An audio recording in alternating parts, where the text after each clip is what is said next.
Thank you. Good morning, honoured guests, ladies and gentlemen. I'm very honoured to have been invited to India for this year's Sci-Fi conference, and I'm especially pleased to be speaking in my capacity as the UK Cybersecurity Ambassador, a role which involves me sharing UK cybersecurity expertise overseas, facilitating new relationships and strengthening existing ones with close friends and allies. So what I want to do this morning is reflect on the journey that the UK has been on in developing its approach to cybersecurity over the last decade or so, look at the key principles we've developed, the key decisions we've made, and explaining some of the things we have not got quite right along the way. Although, as it's widely recognised, we've reached a good position in our national approach to cybersecurity, I'm not suggesting at all that the UK approach is a model that, unchanged, would work for other countries, for example, India. Each country is different in a number of ways that matter in this context. For example, the way in which its government operates at national and regional levels, the capability of its tech industry, and its national aspirations. However, I feel that an understanding of the UK's journey can help with thinking through the right approach for other countries. And it's been quite a long journey for the UK. The significant threat from cyber attack first really came to our attention some 15 years ago, and we're now well into implementing our second five-year strategy. Our approach at the national level has been top-down, linking national cybersecurity policy to broader national security policy, and we've also backed it with significant funding. The risk assessment that underpinned our national security strategy in 2015, and we do one every 5 years or so, reconfirmed that the threat from cyber attack was still judged to be one of the highest Tier 1 risks to the nation, alongside terrorism, international military conflict, natural disasters, and a few others. So in response to this, the UK launched its second five-year national cybersecurity strategy in 2016, and this was supported by £1.9 billion, or 16,000 crore, of transformational investment, more than doubling the investment of £860 million during the implementation of our first-year five-year strategy. So my first key takeaway is that good cybersecurity doesn't come cheap at the national level. So when we were looking at how we'd done with implementing our 2011 strategy, we realised and judged that it had been generally effective and achieved some important outcomes by looking to the market to drive secure cyber behaviours. However, the approach we adopted didn't achieve the scale and pace of change required to stay ahead of the ever faster moving threat. And it had also become, in some cases, painfully clear that the lack of a single authority within the UK cybersecurity environment to provide leadership on key national issues was a critical omission. So in the 2016 strategy, we made two important decisions. Firstly, that a national cybersecurity centre should be created to provide a single central body for cybersecurity at a national level, and that the government needed to take a more active role in creating cybersecurity capabilities and putting them in place.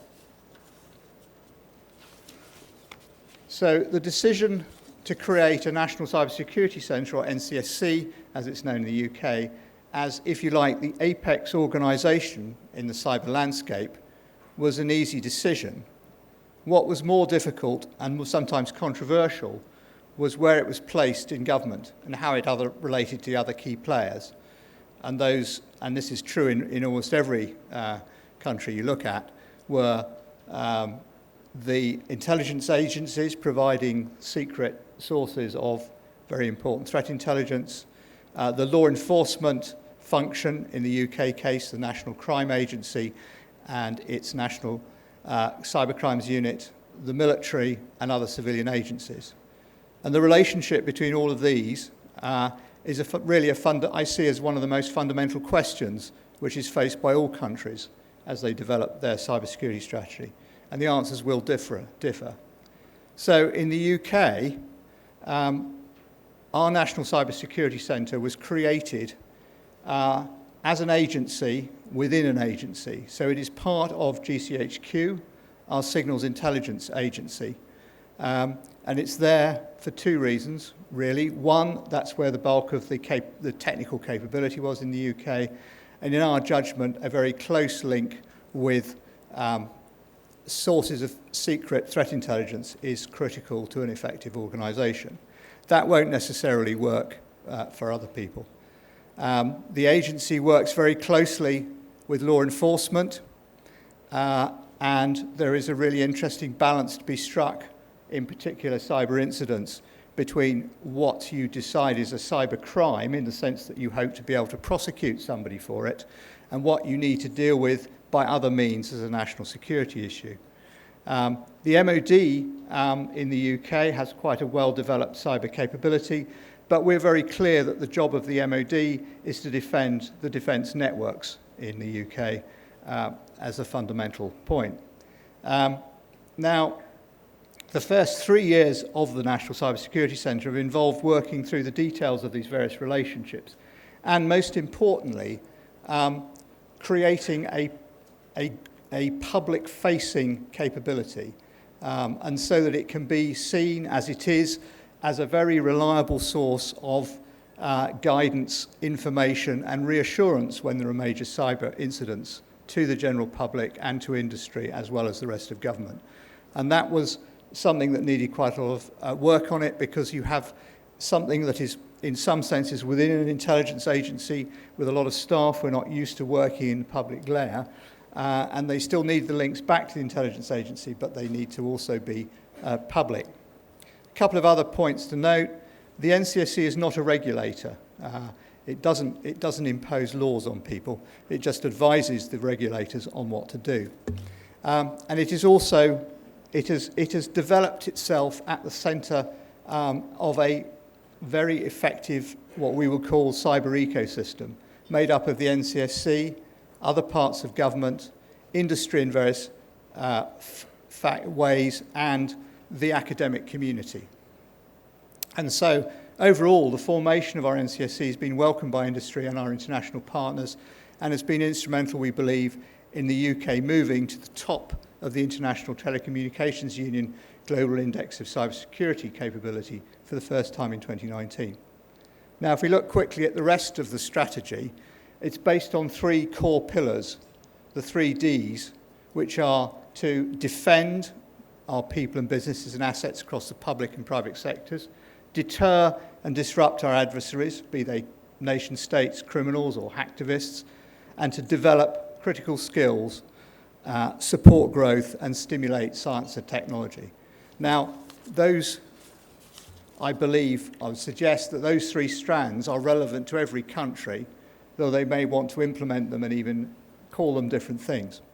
So quickly looking at each, defend is about improving advice and guidance, supporting our critical national infrastructure, increasing public sector resilience, and very importantly, what we call the active cyber defence programme. And this is where government is being much more active, engaged in providing capability. So over the last few years, the National Cybersecurity Centre has been developing systems and services under this branding of active cyber defence, or ACD.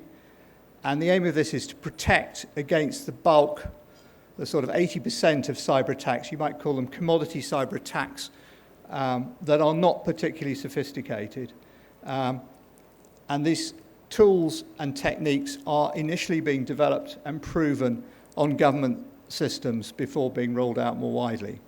So it's an aim to design to make it operating on the internet safer for everyone without any effort on the user's part. So for an example, filtering out malicious content and links in people's emails before they reach their inbox. And this can be done through applying what our standard approach is to verifying the origin of emails. and so stopping people being tricked into handing over their login credentials, for example. Now, I could spend a whole lecture talking about the Active Cyber Defence Programme, and if you're interested, but I won't because I don't have time, if you're interested in finding out more about it, then perhaps you'd like to visit the NCSC website, on which there is a lot of detail about it and its application. Moving on quickly then, Deter is about improving intelligence gathering, new offensive cyber capabilities, increased investment in law enforcement, and earlier intervention where we see a problem arising. And also under Deter, at the global level, the UK now, as a matter of policy, where appropriate, attributes significant attacks, state-sponsored attacks to the states concerned. And then the develop, very importantly, the develop strand is about encouraging an innovative industry, and that's things like having innovation centres where startup companies can receive not just mentoring but detailed technical support. And for example, we have a government-funded innovation centre which is actually in conjunction, is right alongside GCHQ and its national cybersecurity staff. And that means that the very deep experts from GCHQ can actually work with these companies and help them with their products. We're very willing to share our experience internationally on these sort of programs, and we would be happy to host anyone who wanted to come and learn more about it. The next area which we've put a lot of effort into is in utilising and encouraging world-leading research, and so we've put considerable effort into focusing down on a number of the research universities in the UK, and we have a way of making them submit themselves to be classed as academic centres in cybersecurity research. We're now up to 19 universities who've reached that standard, and we have a number of programs for developing more doctoral students, and we found actually early on in this process that particularly the master's degree courses, which are critical in developing the cybersecurity capabilities in the country, were not necessarily teaching the right materials. And so we've been through an exercise of coming up with the right set of curricula for a range of cybersecurity related courses, and then certifying universities as being able to deliver them. Looking now quickly at the whole issue of developing enough cybersecurity experts in industry and across government. This is an issue right across the world, and looking at it from a UK perspective, we felt that the only way we were going to start making the sort of progress on the availability of high quality individuals was to get them early. And so we have a program to create a pipeline of talent, starting with school children at age 11 or 12. So we have a program called Cyber First, which has a number of aspects to it, a range of interesting, exciting programs, summer schools, and competitions for children to get involved in at various different levels, at different ages, hacking competitions and so on, all the usual things, in a fairly organised way to take them through from the age of 11 or 12 through to the point where they finish their secondary education at 18. We then have, as part of the Cyber First thing, we have a Cyber First Bursaries program, which takes about 300, at the end of the day, about 300 a year, ideally, of individuals. And this is very competitive. They're given a significant bursary to support their university education. And while they are going through university, they get very interesting summer placements, usually in government. And then at the end of the 3-year period, they are offered a job for a minimum of 2 years in national security or related industry. So we're just in the process of building that pipeline up, but we've got very encouraging results from it. So I'd now like to finish by saying a few words about collaboration. And as I'm sure many speakers here have been clear, as the internet is borderless, the UK or any other country cannot tackle the challenges that cybersecurity poses on their own. And our national strategy is underpinned by an international strand. And we're committed to working not just with India, but internationally with all states to develop a common understanding of the benefits of a free, open, peaceful and secure cyberspace. And this will involve building confidence and trust with all nations, maximising the mutual advantage that cyberspace has to offer, while also enhancing our collective security. Since I'm in India, it's only right that I talk about particular areas of UK-India cyber relationship and provide some examples of how we have collaborated strongly together. And when the UK hosted the Commonwealth Heads of Government meeting in April last year, it marked the first time since 2011 that an Indian Prime Minister had attended. And we seized the opportunity during the summit. And so Prime Ministers Modi and then Prime Minister of the UK, May, signed the UK-India bilateral framework agreement on the cyber relationship. And this framework was created to address key priorities, and these are cybercrime, governance, incident response, capacity building and cybersecurity. And so our engagement is broad and deep. So some specific examples of cooperation in the last 18 months include Lieutenant General Rajesh Pant, the National Cybersecurity Coordinator, who visited London, met government departments responsible for delivering the strategy, including our National Cybersecurity Centre and our MOD's Network and Cybersecurity Operations Centre. We had an India-UK crisis simulation exercise at Chatham House, which took place this year in June, and it was the first time that Chatham House had run an exercise with an overseas country. And the outcome highlighted recommendations for both the UK and India in how to improve their cyber incident response.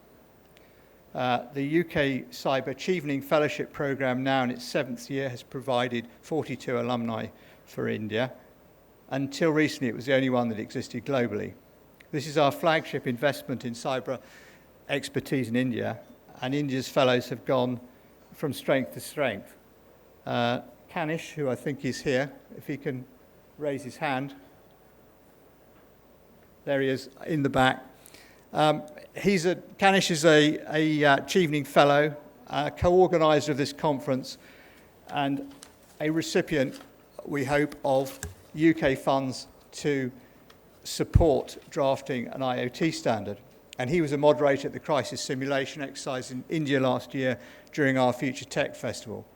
Kanish, take a bow. Thank you. You are the living embodiment of a multi-stakeholder approach. So as further evidence of the multi-stakeholder approach, the UK's Information Commissioner, Elizabeth Denham, visited India last December to discuss data privacy issues with business, academia, government and civil society.